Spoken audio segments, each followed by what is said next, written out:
Good morning. This is Father Stephen Kelly from St. John's Church in Detroit. We're continuing our series of daily morning meditations where we generally look at one or another of the lessons that are assigned for morning or evening prayer, what is known as the daily office lectionary. Today for Saturday, let's take a look at the lesson that's assigned for morning prayer, and that's from St. Mark's Gospel, the second lesson, Mark chapter 7, beginning at the 14th verse. And when he had called all the people unto him, he said unto them, Hearken unto me, every one of you, and understand. There is nothing from without a man that entereth into him can defile him, but the things which come out of him, those are they that defile a man. If any man has ears to hear, let him hear. And when he was entered into the house from the people, his disciples asked him concerning the parable. And he saith unto them, Are ye so without understanding, that ye not perceive that whatsoever thing from without entereth into the man, it cannot defile him, because it entereth not into his heart, but into the belly, and goeth out in the drought, purging all meats. And he said, That which cometh out of the man, that defileth a man.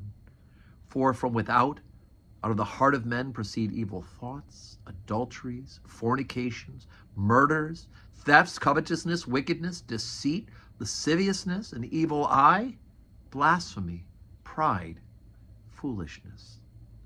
All these evil things come from within and defile the man. Okay, so remember leading up to this, we talked about yesterday that they start getting on Jesus's case and his disciples' case because the disciples aren't doing the ritual hand washing before they eat. Now, of course, as I mentioned, washing your hands is a positive thing. We should, for the sake of hygiene. But it's not a religious need, a religious teaching. And so, although there's an idea of us, we use a holy water stupid at church, or, and we bless ourselves with some holy water, that's the idea of us asking God to continue to cleanse us.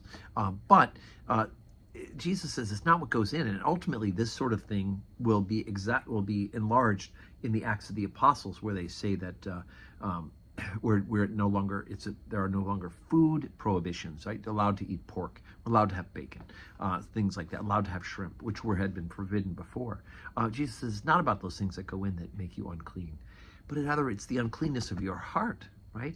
It's your thoughts and the way in which you interact with other people and interact with God, and evil thoughts and adulteries and fornications and murders, all these other things that make us draw into the fallen condition of ourselves and to act from those things. That's what makes us unclean. That's what defiles a man, right? It's those actions that proceed from an uncharitable heart, right? We're called to be in love and charity with our neighbors and to follow the moral law.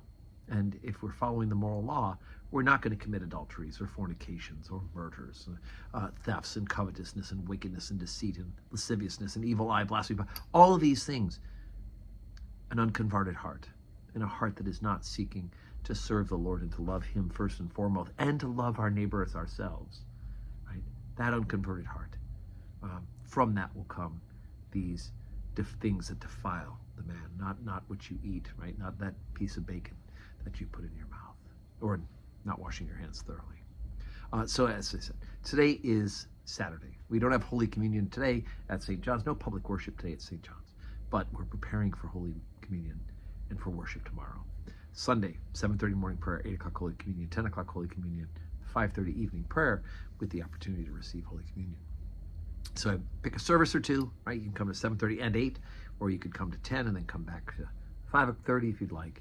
But pick at least one of them and join us for worship, and most importantly, to receive Jesus Christ in the Blessed Sacrament. So may you have a Saturday that's full of blessings.